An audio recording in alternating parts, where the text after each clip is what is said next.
Antes de comenzar la historia, no olvides dar me gusta al video y contarnos en los comentarios desde dónde lo estás viendo. El cielo sobre el territorio de Nuevo México se veía de un gris acerado y pesado, de esos que hacen que los ganaderos miren los techos con inquietud, mientras los animales se revuelven en los corrales. El polvo cruzaba el patio en finos remolinos golpeando las paredes de la casa y metiéndose en las rendijas de la madera envejecida. La granja, aunque maltrecha, seguía en pie. Los cercos cedían en varios tramos, la puerta del granero colgaba torcida, y las herramientas quedaban tiradas donde Clara Mayfield había tenido que abandonar la faena cuando su cuerpo dijo, «Basta». Clara se sostenía en el umbral, una mano en el marco, la otra presionando la cadera. Su propio cuerpo la traicionaba una vez más como desde aquel accidente. Habían pasado meses desde que un caballo desbocado la arrojó con tal fuerza que sus piernas quedaron débiles y rígidas. El dolor sordo y constante se agudizaba cada vez que intentaba moverse rápido o caminar lejos. Detestaba verse obligada a descansar. Odiaba ver cómo las tareas se amontonaban, postes podridos, acequias tapadas, chivos escapando por las tablas flojas. Antes era fuerte hija de rancheros, capaz de valerse por sí misma sin pedir ayuda. Ahora cada paso le recordaba que esa fortaleza se había ido. Escudriñó el horizonte con una mezcla de recelo y prudencia. Una silueta avanzaba despacio por el sendero, las riendas sueltas. El caballo caminaba cansino con las costillas marcadas bajo el polvo del camino. El jinete era un hombre de hombros anchos y cuerpo enjuto. Llevaba el sombrero calado protegiéndose del viento que barría la llanura. Parecía uno de esos trotamundos de los que tanto había oído en el pueblo, un hombre sin ataduras ni destino, solo su montura y una manta para dormir. Su primer pensamiento fue que podía traer problemas. Un desconocido en un caballo exhausto solía significar a alguien que llevaba demasiado tiempo sin descanso. No quería compañía ni de vecinos, ni mucho menos de un forastero. Pero el cielo se ennegrecía con truenos lejanos, y hasta una mujer precavida debía admitir que la tormenta no tardaría. El hombre de campo frenó junto al portón, miró hacia el bebedero sin pronunciar palabra. Su silencio pesaba. No era descortés ni suplicante, simplemente firme. A Clara se le apretó la garganta con un viejo temor. Si lo dejaba acercarse, corría el riesgo de mostrar debilidad. Pero otra idea le pinchó la conciencia: si lo rechazaba sería la mujer arisca que negó agua y techo a quien buscaba refugio. El orgullo y la sensatez lucharon en su pecho hasta que ganó la sensatez. Movió la barbilla hacia el abrevadero. El agua está ahí. La bomba funciona si no la jalas con brusquedad. El hombre desmontó sin decir nada. Condujo al caballo los hombros firmes bajo el abrigo. Sus movimientos eran calculados de quien ha visto suficientes peleas para saber que los gestos bruscos te pueden costar la vida. Bombeó agua, llenó el bebedero y dejó que el animal bebiera con calma. Mientras tanto, Clara lo observaba intentando adivinar si solo pasaba de camino o evaluaba el lugar en busca de debilidades. Cuando las primeras gotas golpearon el techo del porche, él amarró el caballo y se volvió hacia ella. Todavía no había hablado. Ese mutismo la inquietaba más que cualquier frase halagadora. Los hombres parlanchines eran fáciles de leer. Los que callaban guardaban cosas que no querían compartir. Por fin habló con voz baja y uniforme. Solo necesito un sitio para esperar a que escampe. No le causaré problemas. El estómago de Clara se contrajo. No deseaba su presencia dentro, pero la tormenta ya convertía el patio en lodo. No podía mandarlo de vuelta sin parecer cruel. Y si lo obligaba a marcharse, ¿quién sabía si eso despertaría un rencor que ella no podía enfrentar? Sus piernas ya no le servían para pelear. Se hizo a un lado. No toques nada que no sea tuyo. Él entró con una leve inclinación de cabeza. Dentro la casa olía a jabón y frijoles cocidos. Se detuvo en medio de la estancia, sombrero en mano, las botas dejando huellas húmedas. Clara se apoyó en el marco con un zumbido de dolor en las caderas. No intercambiaron nombres de inmediato. La tormenta llenaba el silencio, haciendo vibrar ventanas y goteras. Clara mantenía los nervios tensos, vigilando cada mirada que él dirigía a la cocina, la mesa o las herramientas sin terminar. Le dolía que alguien viera su casa a medio hacer trabajos que antes resolvía en un día. pero su vista cayó sobre el balde sin ordeñar la pala en la zanja, a medio cavar las tablas esperando clavos. Todo gritaba lo evidente. Demasiada labor para una mujer que no podía agacharse sin dolor. El hombre lo notó también, aunque no dijo nada al principio.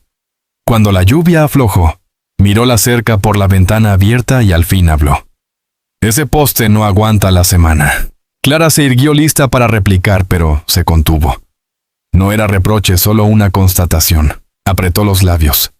Si te animas a arreglar algo, ahí tienes la pala. Pero no esperes más que un plato de comida. El hombre asintió, apenas aceptando el trato.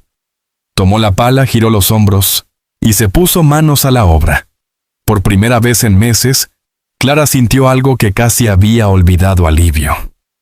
La tormenta pasó dejando el aire fresco y húmedo. El barro del patio se pegaba a botas y pezuñas. Luke Rique hundía la pala en la zanja hasta que el agua corrió pareja. El sonido del lodo deslizándose llenó el espacio entre ambos. Clara se quedó en el porche, los brazos cruzados sobre el pecho. Repartía el peso con cuidado, porque si descansaba demasiado en la pierna izquierda, la cadera protestaba. Lo observaba no como una mujer curiosa, sino como quien mide a un desconocido lo que sabe hacer, cómo se mueve si piensa irse o quedarse más de la cuenta. Trabajaba con un ritmo que ella reconocía en los hombres de cuadrillas de caminos. La pala cortaba limpio su espalda, se inclinaba sin malgastar energía. Ningún movimiento sobraba. Le sorprendió que no intentara lucirse. Muchos hombres de la región, ante la ocasión de ayudar a una mujer sola, se inflarían de orgullo, hablarían alto y esperarían gratitud antes de terminar. Él no pedía nada, no decía nada, solo trabajaba. Clara entornó los ojos. Imaginó las preguntas de cualquier vecino si lo veía allí. ¿Quién es? ¿De dónde viene? ¿Huye de algo? En esas tierras un hombre callado podía ser bendición o peligro. Sintió de nuevo el filo del miedo que la acompañaba desde su caída, el temor a quedar indefensa. Aún así, la serenidad de ver la zanja bien hecha, un trabajo que no había logrado concluir en meses, le dio calma. Cuando él dejó la pala, ella habló con voz que mezclaba autoridad y duda. El agua correrá limpia ahora. Así el piso del granero no se encharca. Él se secó la frente con la manga. Había que hacerlo, respondió, y Clara esperó. Sabía que debía preguntar, y él también. Nombre: Luke Reich. Su tono fue breve y definitivo. Ella asintió despacio, apoyada todavía en el marco de la puerta. Clara Mayfield, este es mi lugar. Su voz se endureció en las últimas palabras: mi lugar. No iba a permitir que él ni nadie pensara lo contrario. El silencio posterior le dio espacio para las dudas que suelen quedar sin decir en un primer encuentro. ¿Por qué un hombre así en este camino? ¿Por qué en su granja decidió ser directa? ¿Qué camino sigues, Rique? Los hombres no se aventuran tan al sur sin motivo. Él tiró de la bocamanga, bajando la mirada hacia la tierra. La familia se fue. Hace casi 10 años. Tomo trabajo donde lo hallo. Sigo adelante. La forma de decirlo no dejaba espacio a más preguntas. Pero Clara captó lo que callaba. Vio en sus ojos la marca de la soledad de quien ha enterrado a varios seres queridos. Quiso insistir, pero algo en su interior le advirtió que no se debe presionar a quien carga pérdidas tan hondas. Ella conocía esa herida, su propio cuerpo le había robado independencia, orgullo y el lugar que tenía entre los vecinos. Pedirle más en ese momento sería exigir lo que ella misma no estaba lista para dar. En cambio, señaló la cerca rota, donde los postes se inclinaban como borrachos en el polvo. Si quieres ganarte la cena, el tramo norte no aguantará a las cabras otra semana. Luke se siguió la dirección de su mirada. Los enderezaré. Necesito martillo y clavos. Ella trajo una lata con clavos torcidos que había guardado, dejándola en la barandilla con dedos rígidos. El simple gesto encendió el dolor en sus caderas. Le dolía que él lo notara. Detestaba que viera su paso vacilante. Odiaba el calor que le subía al rostro. Lo encubrió con un tono firme. Es lo que queda. Hazlo rendir. Él no se inmutó ante su aspereza. Solo tomó la lata, probó un clavo y cargó el poste hacia la cerca. Clara se mantuvo lo bastante cerca para mirar, pero con la distancia que le daba control. El golpe del martillo marcó la tarde. Constante, seguro, preciso. Sin esfuerzo perdido. Mientras él trabajaba, sus pensamientos corrían. Si se quedaba demasiado. ¿Qué diría la gente? Si se marchaba al amanecer. ¿Podría ella sola con lo que venía?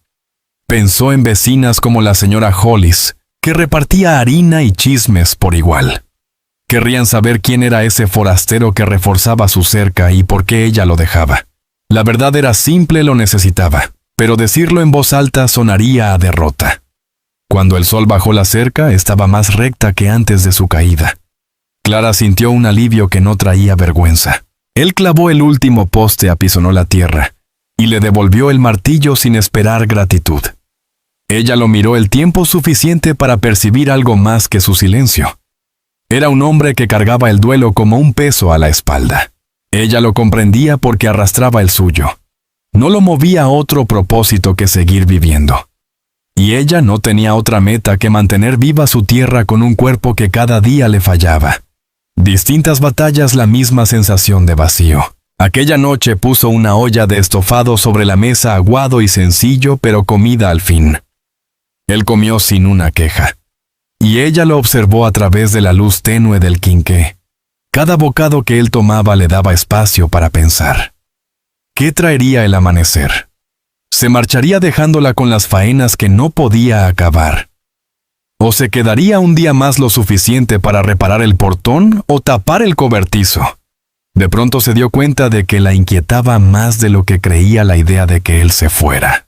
Cuando levantaron los platos, él llevó su cama enrollada al cobertizo, sin que nadie se lo pidiera. Clara se quedó en la puerta mirándolo acomodarse mientras la luz del farol caía débil sobre el patio. Sintió la conocida punzada de duda y temor, miedo a necesitar a alguien otra vez, a confiar en un extraño, a despertar y hallarlo ausente. Pero esa noche la cerca estaba firme, la acequia despejada, y ella no estaba sola en el silencio. El alba llegó con una franja rojiza en el horizonte, de esas que anuncian una mañana seca, y el suelo endurecido. Clara despertó temprano por costumbre, aunque el dolor de caderas le recordó que ya no se incorporaría de un salto como antes. Se sentó en el borde del colchón respirando hondo para vencer la rigidez, los dientes apretados, mientras sus piernas se acostumbraban al peso. Detestaba aquel ritual a espera a que su cuerpo obedeciera. Antes se ponía las botas y salía antes de que cantaran los gallos. Ahora necesitaba minutos extra que le pesaban como vergüenza. Afuera escuchó a Luke Raike ya en faena, el raspado de una pala en la tierra, el golpe firme de sus botas por el patio. Había decidido no marcharse al amanecer como solían los hombres de paso. Eso la descolocó de una forma difícil de explicar. Hombres como él nunca se quedaban, al menos en su experiencia. Llegaban, ayudaban un día y se iban antes de que alguien preguntara de dónde venían o qué dejaban atrás. Pero ahí seguía. Se movió con cuidado hacia la cocina, apoyándose en la mesa mientras preparaba avena para ella y para la yegua atada junto al bebedero. Luke apareció en el umbral, sombrero en mano, el sudor humedeciéndole ya el cuello de la camisa. No pidió permiso para entrar. Solo dio unos pasos lentos como quien respeta el espacio ajeno. Clara lo notó. También notó que mantenía la voz baja, consciente de que las palabras fuertes la ponían tensa. La puerta de la cocina, dijo tocando la bisagra con un dedo. El tornillo flojo me rozó el hombro cuando entré. Clara parpadeó sorprendida de que lo mencionara. Esa puerta llevaba meses arrastrando. Siempre pensó que la arreglaría, pero nunca lo logró. La cabeza del tornillo está barrida, respondió seca con el orgullo dolido porque él advirtiera algo que ella no pudo reparar. Él tomó el tornillo con una mirada sin lástima ni juicio. Con una lima se le abre una nueva ranura. No tardará nada. Mientras lo decía, empezó a trabajar. Clara se acomodó en una silla cerca de la estufa. Lo vio trabajar con manos firmes y eficaces, sin movimientos inútiles ni murmullos. Por primera vez, se permitió mirarlo con atención. Tenía el aspecto de un hombre que había pasado por mucho. Surcos marcados en las comisuras de los ojos, una cicatriz en la muñeca que hablaba de viejas peleas, una rigidez en el hombro izquierdo al inclinarse. Recordó la mención de la epidemia que había hecho.